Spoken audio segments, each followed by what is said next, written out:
Alah, dah masuk. Maju paling belakang. Ini dia campak. Campak dengan punya. Campak satu lah. Yang tajam bukan tajam.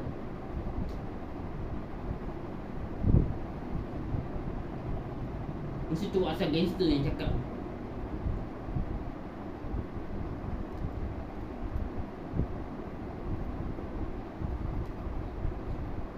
Macam tu asal gangster. Kan dia nak jadi abang long tiger. Siapa yang kena, siapa yang masuk kawasan ni nanti dia suruh bayar. Siapa yang tak bayar dia bunuh lah. Ataupun dia tu. Memang kadang-kadang dia buat macam tu. Kadang-kadang budak gemuk, kawan-kawan yang mengasut. Tengok kawan-kawan budak gemuk pun dah kena. Jadi abang long tiger jadi.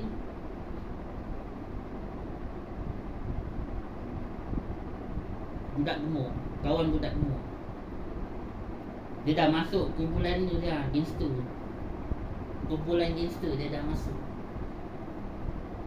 Tinggal budak gemuk dia tak masuk kumpulan gangster tu.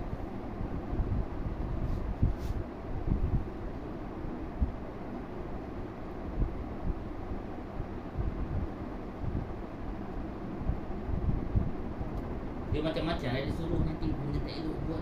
Mencuri je, membunuh je, mempau orang ke lah. Pau orang ke, kalau tak apa dia bunuh. Tu apa tu yang kena pun orang tu kena.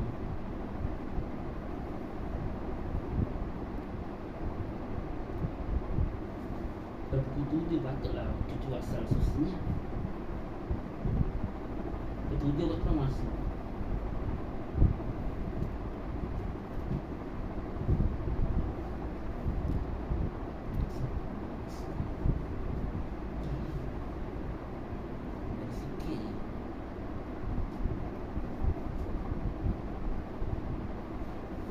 Kan orang kadang-kadang pening tau. Yang mana dapat, mana tak dapat. Dia campur-campur. Dia campur-campur.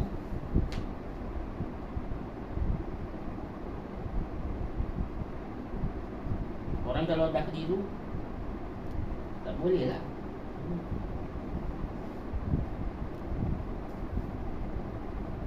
Lima, 10, 20, 25, 30, 35, 40, 45, 50, 55, 60, 61,